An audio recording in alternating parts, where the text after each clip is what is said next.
Well, good morning, friends. Things are not going well here on the homestead.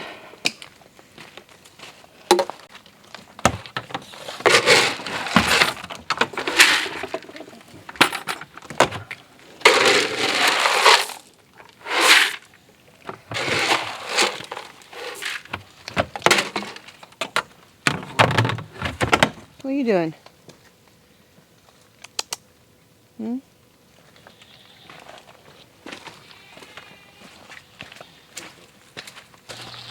So last night we had storms come through.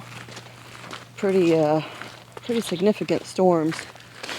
And we've got trees that have come down all over the place. Well, mainly the tops of trees. They got snapped off. Got a big one in here with the goats. And the fence is knocked down. But we're distracting them with their morning breakfast so we can get up there and get it fixed without them trying to escape. Because so far they haven't noticed that it's down.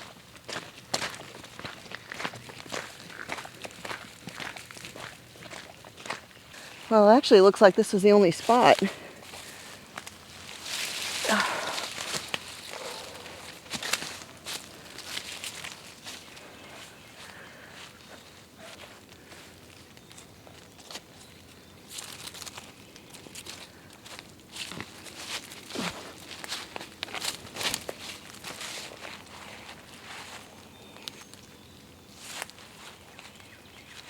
So, as I was saying, it's not been a good weekend.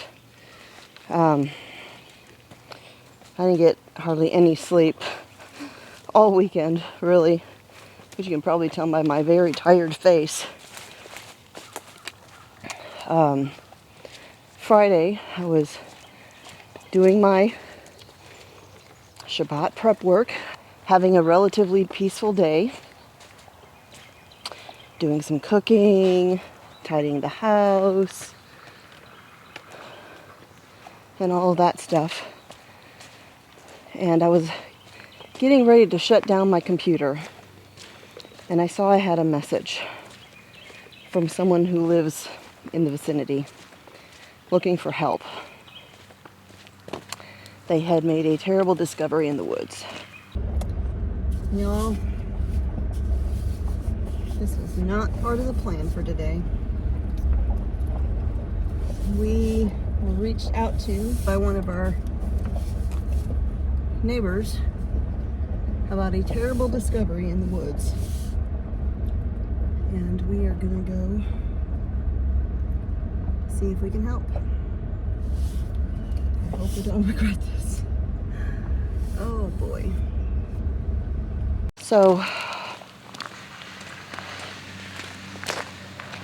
we talked about it, and I mean really didn't know what we could do, because we didn't have the capabilities to help. I mean, we don't have the infrastructure. We didn't have it. I mean, I don't even have permanent fencing up yet for my dogs. And we get this message for help. So we went over there and 8 puppies.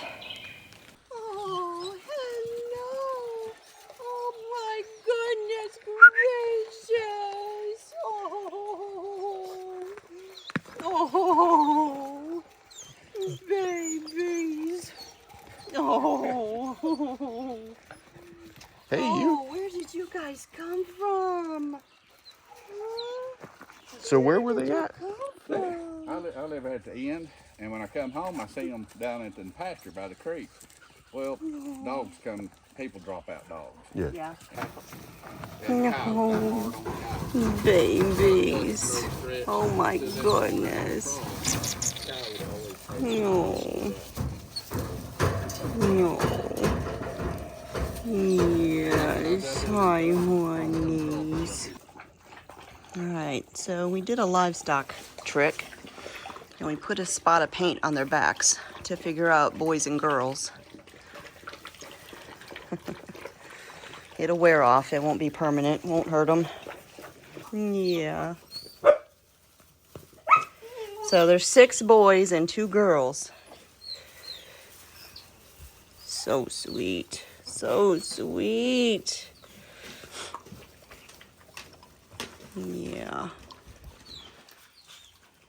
Hi, honeys.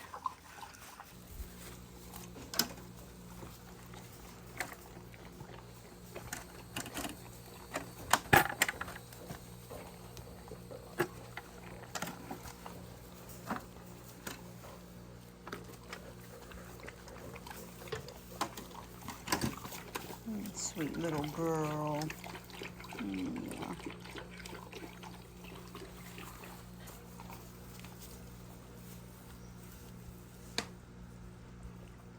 You're tiny, aren't you? You're the tiniest one. And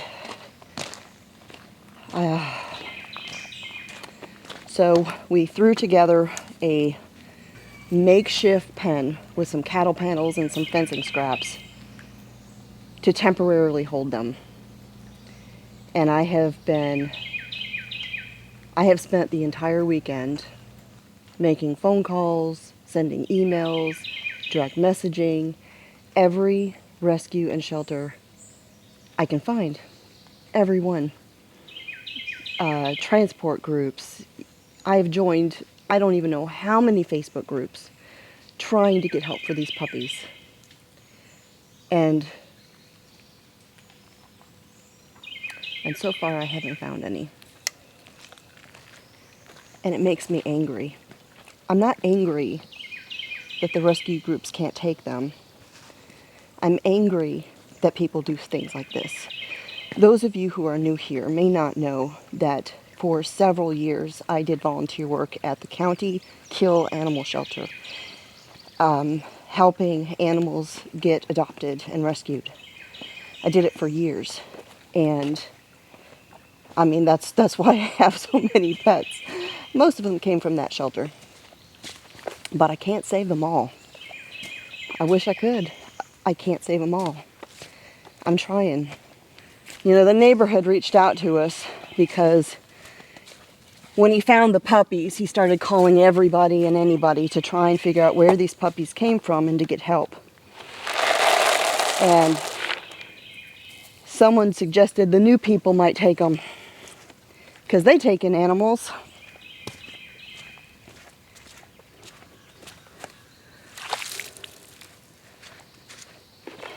Folks, we're not an animal rescue.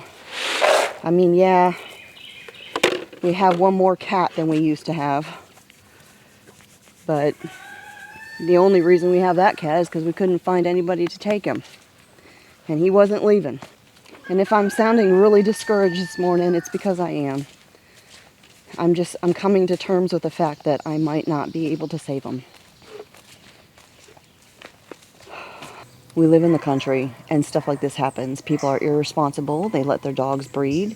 They keep the mamas because they're valuable or whatever, and they ditch the puppies. They just dump them for other people to deal with, or for them to starve to death or be hit by a car or eaten by coyotes. It makes me angry. And this stuff will keep happening. This I'm telling you, this won't be the last time we see something like this. It won't. It's a problem. It's a problem everywhere. It's not just Arkansas. We saw it in Alabama. I have a friend who lives in the country in North Carolina. She deals with the same thing all the time, people dumping dogs. They think, oh, they have plenty of land. They can take them. No. Who's gonna pay for it? Who's gonna build my fence for me? Who's gonna pay for the fence? Who's gonna build me a kennel to keep these dogs? We don't have those resources.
All right, you guys, so I'm in a little bit better spirits now than I was this morning when, in the earlier part of this video, I was getting really discouraged and just really thinking I wasn't going to be able to find rescues for these puppies and that, you know, I couldn't save them. So I have a rescue group that I've been going back and forth with, a lady who I guess is maybe the coordinator for it. I hadn't gotten a definitive answer yet from her. Do you hear that up there? There's always one. That's Nomi. There was one dog that anytime you're petting the other dogs, he wants all the attention. I call him Nomi, because no me, no me, no me. That's the one barking. All the rest of them are calm, they're chill. They get excited when you go in there and pet them, but then they calm right down. They're just happy and content. Except Nomi. So in the meantime, while I've been emailing back and forth with this lady from the rescue group, there was a family that we actually FaceTimed, and they looked at all of the puppies, and it looks like they might be able to help out with one, maybe two of them. And then my daughter-in-law, oh, I am really dark. I don't even know if you can see me. Just realized I am super backlit. I'm down at the stone gazebo because it's really sunny out right now. My daughter-in-law, the one at Fort Campbell, Kentucky, she is the daughter-in-law who is expecting our second grandchild, our second granddaughter, their first child in the next few weeks, as a matter of fact. She is a huge animal lover, and she has been working her tail off to help find rescues and homes for these puppies, and she may have 4 of them lined up to go. And then I had a lady say that she was doing transport from Georgia to Montana and would be coming through Arkansas and could stop in and pick up 2 more. So that might be all the puppies. There's the 4 that my daughter-in-law has potentially committed there in Tennessee. I'm going to transport them there myself. There's the 2 that are going to be picked up by the transport. And then if that family takes 2, that's all the puppies. If they only take 1, that means there's only 1 left. I could foster 1 puppy for a little while trying to find a home. I can't foster 8. So I am feeling so relieved, and I just want to say thank you to everybody who commented. I did a short video on YouTube yesterday, and I shared about this on my Instagram as well. There was a ton of people who shared those posts and everything, and I know there was a lot of people who knew that they couldn't help, but they were praying. And believe me, I've been praying like crazy about this situation, because it would have just tore me to pieces to have to take them to the animal shelter. It would have tore me up. Yeah, we are animal lovers. Yes, we love animals, and we will help as many as we can, but we can't help them all. And this was tough. This was really emotionally exhausting. So if you live in Arkansas and you find a litter of puppies in the woods, please don't contact me. I can't do this again. But there is light at the end of the tunnel, and I think it's going to work out.